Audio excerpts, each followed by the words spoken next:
Alhamdulillah, alhamdulillahillazi ahyana ba'dama amatana wa ilaihin nusyur. Asyhadu an la ilaha illallah wahdahu la syarikalah wa asyhadu anna Muhammadan abduhu wa rasuluh sallallahu alaihi wasallam allazi la nabiyya ba'da amma ba'du. Allahumma fasalli wa sallim ala hadzal nabiyil karim wa ala alihi wa ashabihi ajma'in. Yang sama-sama kita hormati bapak-bapak, ibu-ibu, jemaah sholat subuh yang dirahmati Allah. Alhamdulillah, kembali kita bersyukur kepada Allah Subhanahu wa taala yang mana pada pagi hari ini kita telah diberikan nikmat oleh Allah, sehingganya dengan nikmat itu kita dapat untuk melangkahkan kaki dan mengayunkan tangan menuju di musola yang sama-sama kita cintai ini dalam rangka melaksanakan ibadah kepada Allah Subhanahu wa taala.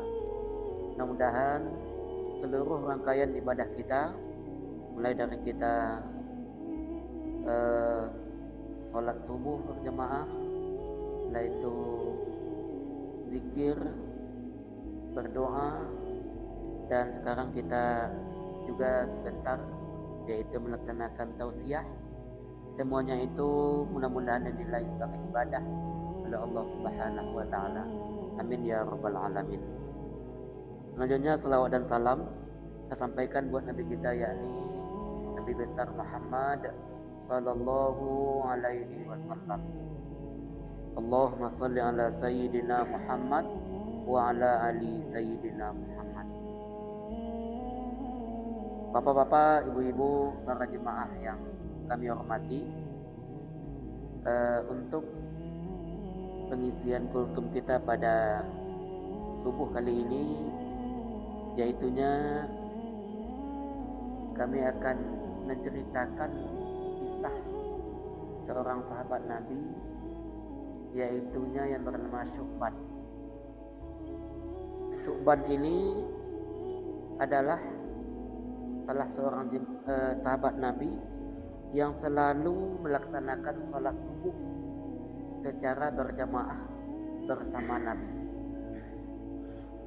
Nah, pada suatu ketika Syu'ban ini tidak datang sholat subuh. Lalu kata Rasulullah, "Wahai sahabat-sahabatku, mari kita tunggu sahabat kita yang biasanya selalu sholat berjamaah bersama kita, yaitu Syu'ban, selama 10 menit lagi," kata Rasulullah. Setelah tunggu selama 10 menit, rupanya Syu'ban ini juga tidak datang. Maka Rasul melanjutkan sholat berjamaah bersama sahabat yang lain. Maka itulah sampai saat ini jeda antara waktu azan dan iqamah itu 10 menit. Jadi untuk menunggu para jemaah yang biasanya sholat di tempat itu atau di mushola atau di masjid tersebut, dia datang. Jadi kalau kita selesai azan langsung iqamah, maka orang-orang yang ingin bersolat berjamaah bersama kita tentu dia tidak juga bisa melaksanakan sholat berjamaah. Nah, setelah selesai sholat, Rasul membawa sahabat yang lain untuk melihat Syu'ban itu. Jadi Syu'ban itu rupanya rumahnya jauh dari tempat sholat Nabi berjamaah itu di masjid di musala. Yaitu dikisahkan ada sekitar 4 jam perjalanan berjalan kaki. Jadi kalau sholat subuhnya jam 5, berarti sekitar jam 2 ke jam 1 itu sudah berangkat dari rumah. Begitu inginnya sahabat ketika itu untuk melaksanakan sholat subuh berjamaah, karena begitu besarnya pahala sholat subuh berjamaah itu. Mungkin sekitar 2 minggu yang lalu sudah kami sampaikan, yaitu sama dengan kita melaksanakan sholat sunat satu malam penuh. Jadi mulai dari waktu maghrib sampai pagi ini. Tidak ada mungkin yang buat orang seperti itu.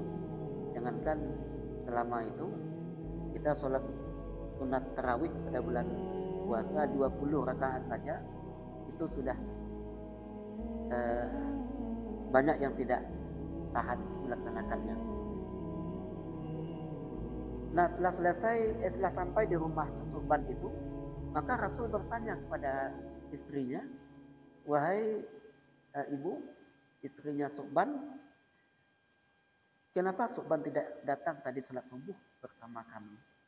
Di dahulunya, kalau seandainya salah seorang jemaah itu tidak hadir, oleh Rasulullah ditanya, kenapa penyebabnya sahabat kita itu atau Suban itu tidak datang?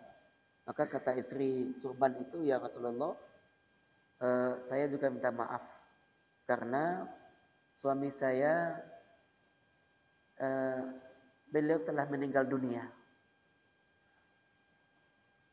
Makanya beliau tidak datang untuk melaksanakan sholat subuh bersama engkau ya Rasulullah. Lalu kata Rasul, apakah ada beliau meninggalkan pesan untuk kita bersama? Kata istrinya, tidak ada ya Rasulullah. Namun beliau hanya mengucapkan kata-kata yang kami tidak tahu apa maksud yang diucapkan oleh Syu'ban itu. Kata-kata itu yang pertama, kenapa tidak lebih jauh? Yang kedua, kenapa tidak yang baru? Yang ketiga, kenapa tidak semuanya? Lalu Rasul menjelaskan maksud dari yang diucapkan oleh suami ibu tersebut, Syu'ban itu, yang pertama, kenapa tidak lebih jauh? Yaitunya setiap langkah orang yang menuju ke masjid atau ke musola itu untuk melaksanakan sholat itu dinilai sebagai ibadah oleh Allah Subhanahu wa taala.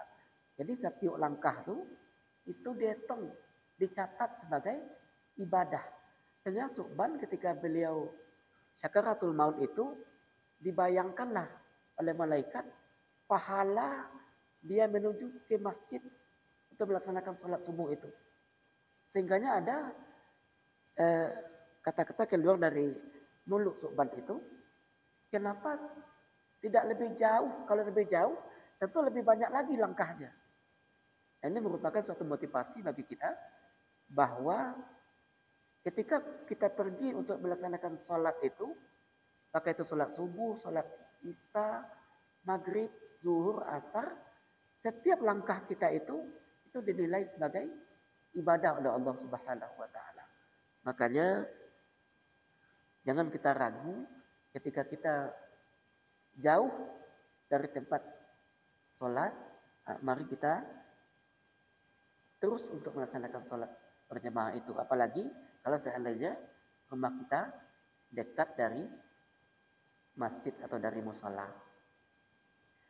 Yang kedua, kenapa tidak yang baru? Ini saya kaitkan dengan sampaikan oleh Ustaz kita pada malam tadi, yaitunya kenapa tidak yang baru itu? Rupanya Syu'ban ini di dalam perjalanan dia pulang ke rumahnya, dia pernah bertemu dengan orang tua yang sudah sangat tua renta. Lalu orang tua itu kedinginan. Nah, si Syu'ban tadi memiliki bajunya 2 helai yang karena melihat orang tua itu kedinginan, maka dia buka baju yang satu itu, dia berikan kepada orang tua tadi. Nah, pahala itu juga dibayangkan oleh malaikat ketika dia sakaratul maut. Kenapa tidak yang baru yang saya berikan kepadanya? Nah, ini ketika kita berinfak atau memberikan kepada seseorang itu, maka yang lebih baik yang kita sukai. Sesuai dengan apa yang disampaikan pada malam tadi. Ketika kita berinfak itu yang kita sukai. Jangan sampai yang kita berikan itu yang kita berikannya dengan memicingkan mata. Tidak ngiyu awak deh no. Baru agen ke kawan. Artinya awak saja yang akan memakannya, mengambilnya. Dah jijik awak deh. Sehingga bagian ke kawan tu pikiran batu awak. Itu yang bagian. Ini ketika sukban tadi, saya ada yang baru lah yang bagian kayaknya, yang rancak bagian kayaknya, yang berkualitas, tentu pahalanya juga lebih besar, lebih bagus pahalanya. Jadi ketika kita memberikan kepada seseorang, maka berikanlah yang lebih bagus, yang lebih berkualitas, yang kita sukai. Yang ketiga, kenapa tidak semuanya? Di sukban ini, sampai dia di rumahnya, selalu diberikan minum dan kue oleh istrinya. Ketika dia minum itu, dia minum air dan makan kue itu, ada orang miskin yang diminta-minta. Lalu makanannya itu, kuenya itu, dia bagi dua, yang separuh dia makan, yang separuh lagi dia berikan kepada orang miskin tadi. Ketika dia sekaratul maut itu, juga dibayangkan pahalanya oleh malaikat, balasan pahalanya, yaitu berupa surga. Seandainya yang semuanya lah yang saya berikan dahulunya, tentu pahalanya lebih besar lagi, kata Subban tadi. Nah, juga Rasulullah pernah menyembelih satu ekor kambing bersama para sahabat. Lalu kata Rasulullah, wahai sahabatku, silakan dibagi-bagikan daging kambing ini kepada masyarakat yang membutuhkan. Nah, setelah selesai, kata Rasulullah, berapa daging yang tersisa? Daging yang tertinggal. Kata Rasul, kata para sahabat, hanya segini yang tertinggal ya Rasulullah. Artinya, misalnya sudah dibagi-bagi, maka juga ada satu kantong yang tertinggal. Hanya segini yang tertinggal ya Rasulullah. Satu kantong yang tertinggal. Kata Rasul, yang telah kita berikan semuanya tadi itu, itulah yang untuk kita. Yang tinggal satu kantong itu belum tentu untuk kita, kata Rasulullah. Jadi ketika bersedekah, ketika kita berinfak, harta yang kita infakkan itu, itulah yang hakiki untuk kita. Itulah yang akan selamanya bersama kita. Contoh berinfak 10.000. Nah, yang 10.000 itulah yang hakiki untuk awak, yang selama-lamanya untuk awak. Kalau yang tinggal entah berapa juta, entah berapa, kalau padi entah berapa suke, itu belum tentu untuk awak sadolah. Tapi yang lawak barian tadi, yang lawak sedekahan tadi, baik daripada fakir miskin, pada anak yatim, pada orang yang membutuhkan, nah itulah yang kan untuk kita selama-lamanya. Jadi Bapak Ibu, itulah yang dapat kami sampaikan pada subuh kali ini. Mudah-mudahan menjadi motivasi bagi kita. Pertama, bahwa setiap langkah kaki kita itu menuju ke masjid atau musala itu dinilai sebagai ibadah oleh Allah Subhanahu wa taala. Yang kedua, ketika kita memberikan kepada seseorang, maka berikanlah yang terbaik. Dan yang ketiga, bahwa harta kita itu yang untuk kita selamanya yang abadi itu adalah harta yang telah kita infakkan, harta yang telah kita sedekahkan. Maka marilah kita untuk membiasakan diri kita untuk selalu bersedekah, jangan sampai sesuai yang kami sampaikan 2 minggu yang lalu, ada penyesalan bagi orang telah meninggal dunia itu, dia minta dihidupkan kembali.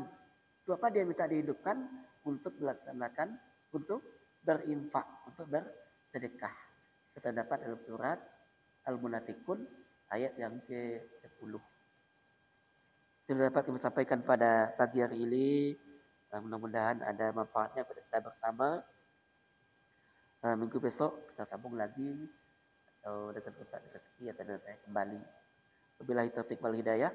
Assalamualaikum warahmatullahi wabarakatuh.